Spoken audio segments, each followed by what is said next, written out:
Hi guys, welcome to Times Drive. I'm Kranti Sambhav. Today we are driving this new Maruti Suzuki Espresso. Company के लिए है ये एक mini SUV, कई लोगों के लिए ऑल्टो K10 की सक्सेसर, लेकिन मेरे लिए क्या है वीडियो में जानेंगे आज। हमारा सवाल तो वही पुराना है, बिंदु कहां विश्राम करती है।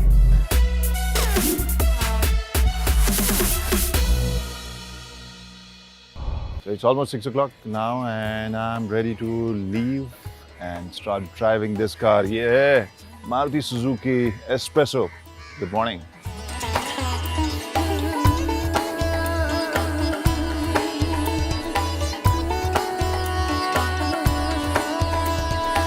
तो हमारे दिन की शुरुआत हो गई है और now we are going to talk about this new espresso जो हाल में कंपनी ने लॉन्च की है और केवल 1 लीटर इंजन के साथ ही आई है। इसमें अगर हम इंजन स्पेक्स की बात करें अराउंड 67 bhp की ताकत है, 90 न्यूटन मीटर का टॉर्क है and fuel efficiency is around 21.4 to 21.7 kilometre पर लीटर। ये सबसे पहले आपको बता दें।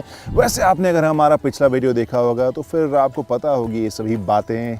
जो चीज़ नहीं पता है इस वीडियो में आज हम उसी के बारे में सबसे ज़्यादा ख़ास तौर पर बात करेंगे। That is the drive, how does this perform और ये क्या हम एक एसयूवी के तौर पर इसे देख सकते हैं या नहीं, वो भी हम आज जानेंगे। First let's talk about the looks. और यहाँ एसयूवी जैसी फील देने के लिए जो भी बॉक्सेस होते हैं वो लगभग सभी टिक करती है नज़र आ रही है। अगर डिज़ाइन एलिमेंट्स की बात करें, स्टाइलिंग की बात करें, यहाँ हेडलैम्प क्लस्टर को आप देखें, पूरा ये रेक्टेंगुलर से आपको यहाँ पर बड़ा सा एक देखने को मिल रहा है। जो फ्रंट ग्रिल है उसमें भी ब्रेजा की आपको झलक ज़रूर मिल रही है। प्लस ये ब्लैक हिस्सा है इसके बम्पर का, जो एसयूवी जैसी फील आपको यहाँ पर मिल रही है। DRL भी इसमें एक ऑप्शन दिया गया है इस वाले वर्जन में। और अगर आपने तस्वीरें देखी हैं, वीडियोस देखे हैं तो आपको लगेगा कि हाँ ये एसयूवी जैसी है। लेकिन तस्वीरों और वीडियो से बाहर निकलकर when you stand next to this car then you realize that this is a small car which is shaped और डिजाइन लाइक एन एसयूवी। और वहाँ आपको एक चीज़ जो अलग लगेगी, ऑब्वियसली जो हाइट वाइट और बिल्ट है, जब आप इसके सामने खड़े होंगे तब आपको लगेगा कि हाँ छोटी है। बट एक और चीज़ है जिससे आप महसूस करेंगे कि हाँ ये टिपिकल एसयूवी तो हम इसे नहीं कह सकते हैं, और वो है नैरोनेस। नैरो लगभग वही है, हम अगर देखें इसका शेप जो इस सेगमेंट की बाकी छोटी कार्स होती हैं, तो वहाँ पर एक सबसे पहला डिफरेंस आपको नज़र आता है, न सिर्फ आगे से बल्कि पिछले हिस्से से भी। जब आप इसे देखें तो आपको ये काफ़ी नैरो लगती है। ओवरऑल आप अगर ये सोच रहे हैं कि मैं डिसअपॉइंट हुआ, आई डोंट थिंक सो, क्योंकि जिस सेगमेंट में आई है कार उस हिसाब से एक नया टच है, नई कोशिश है। कंपनी कह रही है सेगमेंट क्रिएटर है और वो हो सकता है आने वाले वक्त में हो भी जाए, लेकिन फ़िलहाल वो एसयूवी वाली कैपेबिलिटीज़ तो इसमें हम अगर मैकेनिकली कहें वो नहीं देखने को मिल रही है। शेप और डिज़ाइन के हिसाब से ये मिनी एसयूवी लग ज़रूर रही है। वैसे लुक के हिसाब से थोड़ी सी एसयूवी-इश और ये लगती है अगर ये पहिया थोड़ा बड़ा होता है। यहाँ पर 14 इंच के टायर्स इसमें लगाए गए हैं। बॉडी के हिसाब से थोड़े छोटे आपको ज़रूर लगेंगे। And now let's talk about the front seat, जहाँ पर मैं बैठा हूँ अभी। क्या फीचर्स हैं, जगह कैसी है, कंफर्ट कैसा है, लेट्स टॉक अबाउट दैट।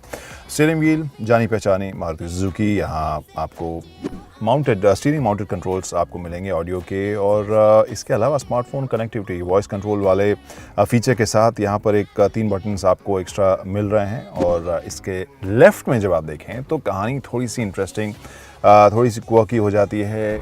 काफ़ी इंटरेस्टिंग सा ये अट्रैक्टिव सा मैं कहूँगा, ऑरेंज हाईलाइट के साथ ये पूरा सर्कुलर जो शेप बनाया गया है, जिसमें इंस्ट्रूमेंटेशन आपके स्टीयरिंग के सामने से हटाकर बीच में डाला गया है। यहाँ स्पीडोमीटर आपको देखने को मिलेगा। जो फॉन्ट जो है उसका साइज़ काफ़ी अच्छा बड़ा सा है। इस वजह से शुरू में you'll take some time to get used to this, because सामने आपको इंस्ट्रूमेंटेशन नहीं दिख रहा है तो आप थोड़ा लेफ्ट में देखेंगे, लेकिन साइज़ के हिसाब से वो थोड़ी सी सहूलियत हो जाती है, आप आराम से देख सकते हैं। इसके अलावा जो पैटर्न है वो देखने में लग रहा था कि शायद टैकोमीटर वगैरह भी हो, लेकिन टैकोमीटर यहाँ पर नज़र नहीं आ रहा है। यहाँ पर मुझे फ्यूल गेज नज़र आ रहा है। इसके अलावा जो ओडो है, गियर इंडिकेटर आपको यहाँ मिलेगा, या फिर दिस वन इज़ AGS। तो यहाँ पर गाड़ी फ़िलहाल न्यूट्रल में है, तो वो मुझे यहाँ पर नज़र आ रही है। इसके अलावा जो सीट बेल्ट, एबीएस, इन सब के इन्फॉर्मेशन आपको इसमें देखने को मिलेंगे। उसके ठीक नीचे स्क्रीन है, और ये स्क्रीन ऐसी है जो हाल फिलहाल में आपने मारुति की अगर कोई भी गाड़ी देखी है तो फिर आप इसको पहचान जाओगे। वहीं एक और एलिमेंट है जिसके बारे में हम थोड़ा सा और बात कर सकते हैं, बिकॉज़ वो आप स्मार्टफोन अपना जब कनेक्ट करते हैं then you can access Smart Play Studio, जो दरअसल कनेक्टिविटी ऐप है इस सुजुकी में या मारुति कार्स में, जिसमें आपको क्या क्या फीचर्स मिल रहे हैं वो आपको बताएं। आहा रेडियो है बेसिकली ऑनलाइन रेडियो, जिससे कि आप अपने हिसाब से अपने पसंद की प्लेलिस्ट इसमें सुन सकते हैं। नेविगेशन है, म्यूज़िक, वेदर, न्यूज़, इसके अलावा स्पोर्ट्स, डाउनलोड्स, प्लस आसपास अगर कोई रेस्टोरेंट है तो उसके इन्फॉर्मेशन भी आपको मिल जाएगी। प्लस इस फ़ोन के ज़रिए भी आप बहुत कुछ कंट्रोल कर सकते हैं। This works as a remote as well. वापस आते हैं इसी पैनल के ऊपर, क्या क्या और मुझे देखने को मिल रहा है। सबसे पहले तो ये स्क्रीन के ठीक नीचे यहाँ पावर विंडो के दोनों आपको स्विचेस देखने को मिलेंगे, जी हाँ, दरवाज़ों के ऊपर नहीं है, वो आपने पहले देख लिया होगा इसके लॉन्च वीडियो में। इसके अलावा यहाँ पर मैनुअल एसी कंट्रोल देखने को मिल रहा है। अच्छा है, साफ़ सुथरी सी बनावट है, not very premium but you like it. यहाँ नीचे ऑक्सन और USB पॉइंट है, पावर पॉइंट यहाँ दिया गया, सामान रखने की जगह, 2 कप होल्डर्स हैं, और this one is auto gear shift. तो यहाँ पर आप देख सकते हैं जो गियर शिफ्ट है वो आपको अलग लगेगा। मैनुअल वाला हमने चलाया, ऑटो वाला भी चलाया, दोनों के बारे में बताएंगे लेकिन बाद में। Now one thing which I really like, जैसा हमने बताया, ऑरेंज हाईलाइट्स डिज़ाइन अच्छा लग रहा है मुझे, स्मार्ट और बहुत ही मज़ेदार प्लेफुल सा लग रहा है इसमें। और प्लस वो हाईलाइट आपको एसी वेंट्स में भी, किनारे वाले एसी वेंट्स में देखने को मिल रहे हैं। इसके अलावा ऊपर वाला जो एसी वेंट है या सेंटर वाला जो एसी वेंट है वो थोड़ी हाइट पर है, जिससे कि मुझे लगता है कि पिछले सीट पर बैठे पैसेंजर्स को भी आसानी होगी। So this is something which is interesting design. Space की बात करूँ तो हाँ, नैरो आपको ये लगेगी शोल्डर रूम के हिसाब से अगर मैं कहूँगा, लेकिन मुझे जगह की कमी यहाँ पर फ़िलहाल महसूस नहीं हो रही है। हाँ, कॉम्पैक्ट तो आपको लगेगी बट जगह मुझे मिल रही है। जो सीटिंग है वो काफ़ी अपराइट सी है, और जो स्टीयरिंग व्हील है वो मेरी हाइट के हिसाब से कुछ ज़्यादा ही नीचे है, but at the same time average Indian height के लिए आई think this place is good, जहाँ पर वो ड्राइव करते हुए उनको मज़ा आएगा।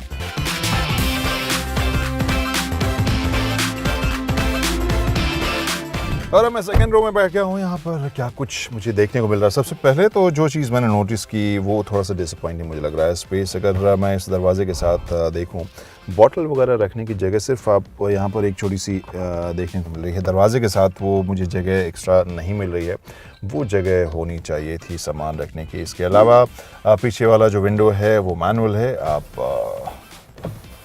के पास इसमें इसके लिए बटन इसमें आपको नहीं मिल रहा है।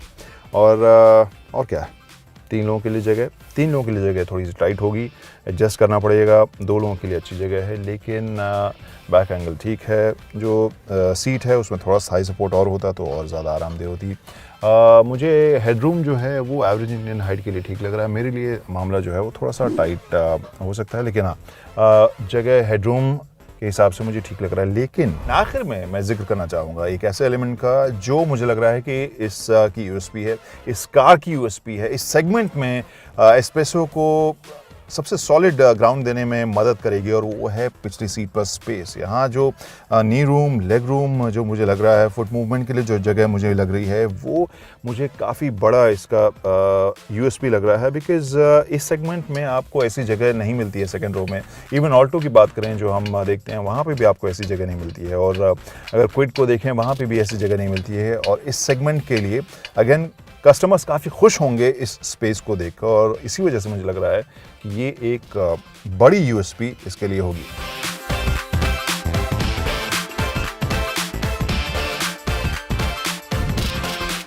ओके, सो इस लगेज स्पेस को देखते हैं, और ये देखकर मैं कह सकता हूँ कि इस सेगमेंट के कस्टमर्स इस स्पेस को देख के भी इम्प्रेस होंगे।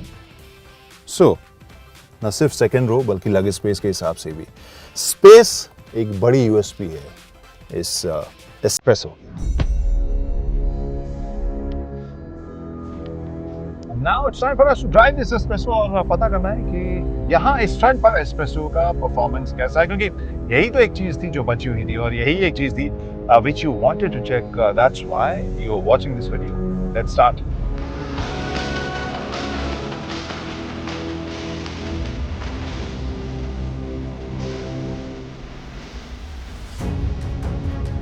That's मैनुअल एंड ऑटोमेटिक दोनों ही ट्रांसमिशन का ऑप्शन इस एस्प्रेसो में आ रहा है और हमने दोनों ही चलाई। इंटरेस्टिंगली इस बार दोनों ही वेरिएंट्स के ऊपर हमने हाथ साफ किया और वक्त दोनों के साथ अच्छा गुजारा।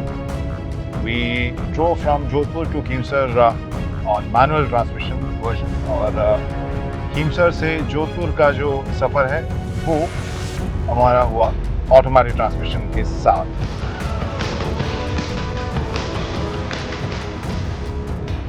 एक बार जो सबसे पहले जो मुझे महसूस हुई है जिसके ऊपर मैं ध्यान दिया वो स्मूथनेस, इंजन का स्मूथनेस और इसकी पावर डिलीवरी, क्योंकि 1000 सीसी का इंजन है, 67 bhp 67 bhp के आसपास की ताकत है। वहाँ पर बहुत ज़्यादा स्पोर्टी, बहुत ज़्यादा ताकतवर आपको नहीं लगेगी, लेकिन बार बार गियर बदलने की भी ज़रूरत मुझे महसूस नहीं हुई। अगर मैं मैनुअल के ट्रांसमिशन वाली बात करूँ या फिर इवन ऑटोमेटिक में, ये मुझे ज़रूर लगा कि एक स्मूथनेस ज़रूर थी जो इंजन की पावर डिलीवरी में थी। टिपिकल जो एसयूवी वाली जो ग्रंट है या वो परफॉर्मेंस तो आप इससे उम्मीद नहीं कर सकते हैं। अगर आप अभी तक नहीं समझे तो हम आपको फिर से बताते हैं, लेकिन ये ज़रूर मैं कहूँगा कि स्मूथनेस ओवरऑल है।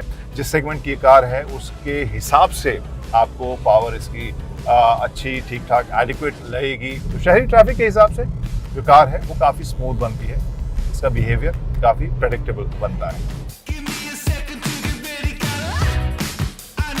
एक चीज़ जो बहुत ज़्यादा पसंद नहीं आई वो इसकी सॉफ्टनेस। अगर स्टीयरिंग की बात करें, सस्पेंशन की बात करें, वहाँ जाहिर सी बात है अर्बन सेंट्रिक कार है तो वहाँ के हिसाब से ये सेटअप है, लेकिन वो थोड़ा सा और प्रिसाइज रहता तो और ज़्यादा मज़ेदार ये रहती। दूसरी चीज़ जो मुझे थोड़ी खटकी वो इसका कैबिन नॉइज़ था, बिकॉज़ यहाँ पर हाईवे के ऊपर हमने काफ़ी ड्राइव इसे किया और वहाँ ओवरटेक करते वक्त या फिर आप पुश करना चाहते हैं 80 से 90 या उसके ऊपर इसकी स्पीड को, जहाँ पर स्पीड लिमिट अलाउ कर रहा है वहाँ पर, और वो जो इंजन नॉइज़ था वो कैबिन नॉइज़ लग रहा था कि इंजन स्ट्रगल कर रही है।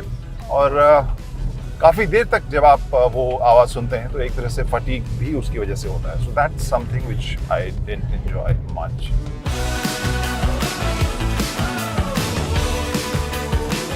तो एक नए तरह की कहानी है। Maruti Suzuki is trying to create a new segment और हमारा सवाल तो वही पुराना है, बिंदु कहाँ विश्राम करती है।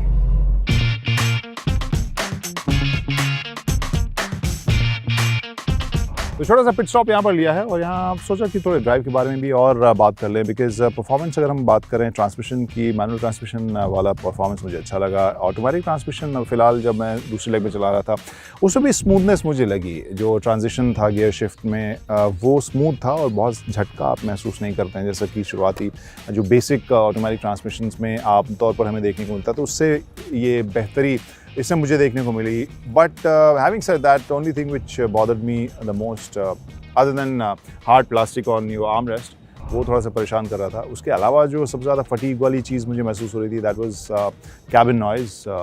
थोड़ी इंसुलेशन की और इसमें गुंजाइश बनती है और प्लस जो इंजन की आवाज़ है वो भी आपको कैबिन में सुनाई देता है। लंबी दूरी के ऊपर थोड़ा सा फटीग वो ज़रूर ऐड कर देता है, बट अर्बन माहौल में आई डोंट थिंक बहुत ज़्यादा आप उसे महसूस करेंगे जब तक कि इसे आप पुश ना करें।